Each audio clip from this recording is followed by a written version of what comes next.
Hey everybody, it's time for another video. I know I've been a little sporadic lately and I'm trying to get better at that.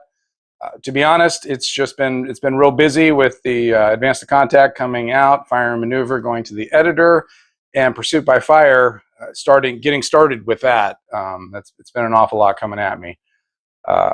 So I did want to say though, we had a good time this weekend, had a little kind of a launch party for Advanced to Contact, had my friends come over, had a few cocktails. It was a real good time, and I'm sure Lacey is going to blog that, and when she does, I'm absolutely going to put a link to that in the Soviet Endgame Facebook group, so be sure to check there if you want to see what a party looks like at our place. In fact, you know, she has a blog that is nothing but parties at our place, so be sure to check that out when it drops.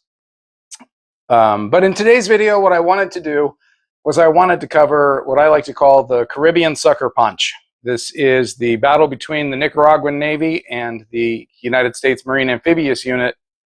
And that sounds funny just saying it out loud because of how absurd it is. And so I want to kind of get into how that all worked out. But before I did that, I did want to address, there was a question that came up, and I really liked it. I thought it was a good one. My buddy T. Fitch asked me, and T and I served in the Navy together, and he asked me if any of the characters were based on real people. And the real funny part of that is that no, actually, there's only one character, one fictional character anyway, that wasn't based on a real person. And it was never my intent to base this character on a real person. It was only upon looking at it later that I thought, oh my God, I think that Private First Class Oliver is an amalgam, a combination of my cousin Kieran and myself. He's kind of a shitbird. He's got a big mouth. He's got a problem with authority. So yeah, that kind of is the only character that's really based on an actual person. All of the rest of them just sort of evolved, you know, from the ether. So anyway, I want to say that I'm gonna try to get back to doing some movie reviews, to do some more battle recaps like this one, and just try to get more content coming out at a more regular pace. And I know I've said this before, but I'm trying to film on Tuesdays and then post on Wednesdays.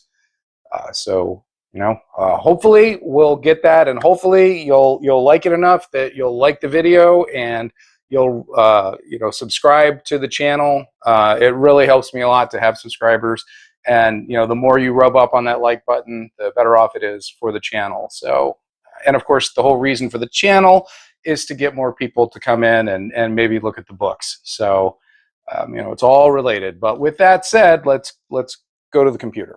Okay, so this video is going to be a little different than some of the previous walkthroughs that we've done.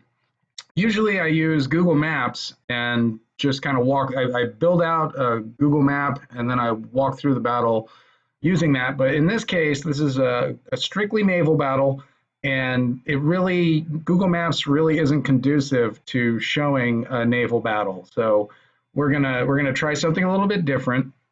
I've gone ahead and I've put this up as a post on my website. So if you didn't know, I have a website, alexanderaronson.com, and if you go there, it's got a little bit of fun stuff. I actually link to these videos on the website. So if you come over here and you look at the Monroe Doctrine, you can see that there's a Monroe Doctrine battle recap videos. You can absolutely find my previous videos there. Additionally, there's a section for maps, and that's the same over here for the Soviet endgame. And if we go ahead and click on Soviet endgame maps, you'll see that there are 4 different links. That's 2 links per book. And one of them is for the standard maps, and that's available to anybody who comes in, and you can just click on any of these and it'll come up. And you see that what you get here are static maps, single maps. This one we're gonna talk about in a minute. But okay, so here's the Battle of Bluefields, and if you're up on your military symbology, you can kind of make out what's going on. This is the battle for the airfield, so it's a little bit of more detail. So you see all these icons down here. That's a zoom in on that area, and so you can kind of see what Kilo Company looked like when they were coming after the airport.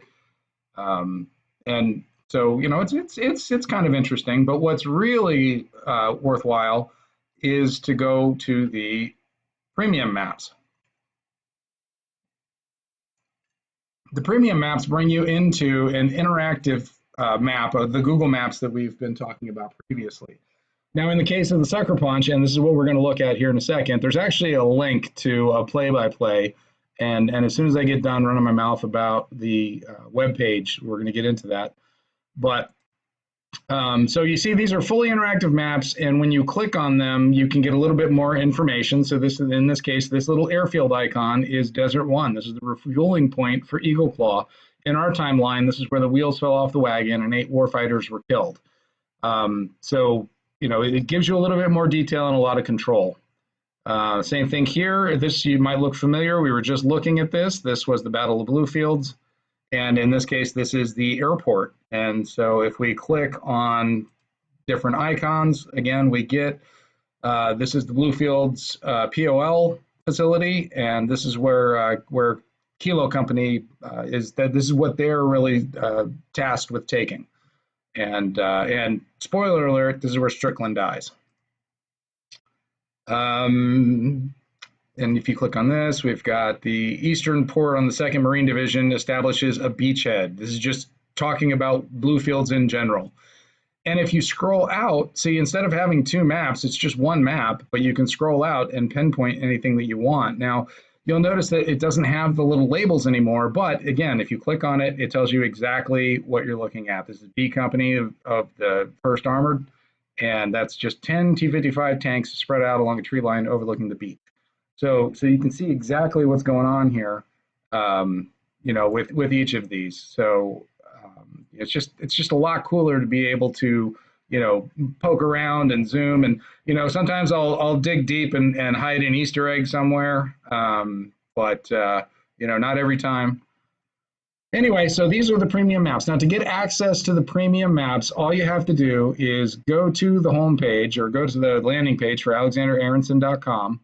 And where it says sign up for my mailing list, if you just sign up for that mailing list, you will ultimately get access to a login. So you come down here and you click on login, and you'll have access to the site and to the maps. And so, I would really appreciate it if you join that mailing list. If you join the mailing list, it just means that, well, hell, if you're watching this video, you probably already have figured it out. But, just that we can reach out to you, get you updates, so that you can, know when new books are dropping. You'll know when we have specials or sales. It's just a good opportunity for me to be able to stay in touch with you. With all of that said, let's go ahead and get into the purpose of today's video, and that was the Caribbean Sucker Punch. Now, as I mentioned, the Google Maps was not very conducive to showing the evolution of a naval battle. So instead what I did was I used the simulation Command Modern Operations. I'll leave a link to this one in the description. It's the best war game that I've ever played. I never get tired of it. Now, what I've done is I've just basically punched in all of the different units and all of the scenario, so that I could graphically show you guys what's going on. Now, this isn't like officially, if you're into war games and you understand what I'm saying here, this is not an actual scenario. There is no AI driven orders or anything in this. This is literally one nerd, me, playing both sides of a battle to show you what happened. And so in this instance, what we can see, this is kind of a God's eye view, so you see both parts. In the book, this is the MAU, the good guys here, and they're just cruising along, minding their own business, coming here south of, east of Belize, south of Cuba. But down here, you've got these little red diamonds, and those are the Nicaraguan OSA missile boats. And that island right there is Swan Island, which is interesting because there used to be a CIA radio post there that would broadcast to Cuba, but now it's technically controlled by Honduras, but it's uninhabited. So in our story, they went ahead, or the Nicaraguans essentially weighed anchor at the and posted up on Swan Island, waiting for the opportunity to ambush the Marine Amphibious Unit. So how are they going to know that the Marine Amphibious Unit was coming through? Well, this right here is a Cuban Tu-16 Badger. It's essentially the maritime patrol version of the Badger, and it just took off and flew little circles and painted the entire MAU. And because there was nobody at war, because they were flying in either Cuban or international airspace, there was really nothing that could be done about it. They just sat there radiating. And in the book, the task force commander thinks about sending an AV-8A Harrier to intercept, but to be honest, they've just got bigger fish to fry. They're on a mission. They're heading to Honduras to conduct joint warfare exercises with the Honduran military to convince the Nicaraguans to cool it. So that's their plan. But as you can see, as they're heading south and as they're being detected, the OSAs from the Nicaraguans are moving out. And so here we see Cubans are still up there. They called that the Havana Banana. That was just the stupid nickname that they gave it, because if you're in any unit I've been in, you give a stupid nickname to everything. But more alarmingly, the OSAs have now switched into two separate formations, and they're coming at the task force on either side of it. Now, this is just very clearly an intent to intimidate. It's clear that this is what you're going to want to do if you're going to perform a strike. You need the enemy concerned with two angles of approach, and that forces them to kind of have to second guess which side the attack is going to come from. And considering any ship in this formation can be attacked from any ship in the oncoming formation at a certain range, it becomes very difficult to process how that attack is going to play out. And now, okay, I get a lot of questions about, well, there's no way we would let them get within 5 nautical miles, or what exactly it was, and again, just like with the getting radiated by the Tu-16, there's nothing you can really do when people are conducting what you would call freedom of navigation. They just say, hey, look, we're in international waters, so get bent. Once you start to get this close and tensions really start to get high, you have to do something. And so in our story, the lead ship was the destroyer USS Karen, and they fired a shot across the bow of the leading OSA, and it basically did nothing. They kept approaching. And the SSN-2 that they fired, that's the NATO codename Styx, it needs about 5 miles to get launched, get oriented, and actually strike the target. And they basically waited until they were 5 miles away from Karen to fire their missiles. Now, it's kind of funny because there was a discussion about whether they should send Karen ahead to kind of intercept them, but they didn't want to do that because they wanted to have their SAM umbrella arranged as well as possible. So they didn't want to put the Karen out of position to provide cover for everybody. But if they had, I think the OSAs probably would have had to fire their missiles sooner in order to still engage Karen, and that might have made a difference in the battle. So that could have been a bad decision on the task force commander's part.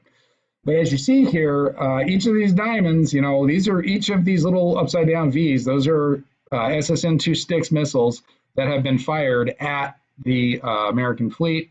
And the upside down U's here, the top half circle, those are surface to air missiles. These are, if they're coming from the destroyers, they're going to be Sea Sparrows. If they're coming from some of the other ships, we had one of the ships had Terrier. I forget what, there was one more SAM that was in the mix. But what you'll notice is very absent is the SM-1 or the SM-2. these are systems that just aren't online. They weren't available with this task force. The Aegis cruisers and destroyers don't exist yet. It's going to be several more years before Ticonderoga shows up, and it's going to be what, 6 more years before the first VLS ship shows up, and that's the USS Bunker Hill CG-52. So that really puts a huge strain on our air defense capabilities. When you have either a single or double rail launcher sending missiles out, it slows you down so much. And that's what we're going to see here. I mean, if you look at this picture right here, I mean, this missile is already on top of USS Karen. So as we move down, this is the counterattack. So this is the Russians, or I'm sorry, the Nicaraguans firing on the U.S. fleet. Now, of course, they really are commanded by Soviet captains, and it really is a Soviet exercise, but the U.S. doesn't know this. This is the counterattack. These are the harpoons that were fired back. Now, keep in mind that there were 7 OSAs? Well, each of the destroyers, each of the Spruance class destroyers had 8 harpoons. So immediately, you've got 16 harpoons coming at you. In fact, if you look in here closely, you can see these are actually 5-inch shells. These 3 white dashes, this is a salvo of 5-inch shells coming off of Karen's 5-inch cannons. So this is bad news for the OSAs. Going into this, you don't want to say it's a suicide mission. You don't want to say it's kamikaze. You want to say, oh, well, we have a small, radar cross section. We have, we can maneuver. We can get out of the way. No, there's no hope. Unfortunately, even though all of the attackers are destroyed, and most of them are taken out by harpoons, and one of them is bombed by the aforementioned AV-8A Harriers that were launched from one of the amphibs. But the problem now comes down to the ships have been hit, the American ships have been hit, and it's now damage control. It's how well have we learned the lessons of Vietnam with Forrestal and Enterprise, where even though the enemy didn't have anything to do with it, the fire could still absolutely, destroy. And we saw that recently with, was it Bonhomme Richard? That was, again, and whether it was arson or accident, it was a fire. It was not, severe combat. So what we end up with are a bunch of ships, especially the amphibs, that are taking on water. They are on fire. Mistakes are made, and it becomes just absolute heroic efforts to save the ships. And in the end, only USS Guam manages to come out of this thing. And even so, she's absolutely obliterated. In fact, this was the ship where they had the fires under control and they were conducting air operations when somebody inadvertently ignited a flare that lit some either avgas or other flammable petroleum product and just reignited the fires and caused them to have to cancel air operations again. And that's what left the Marines stranded off the coast of Mexico on an uninhabited beach.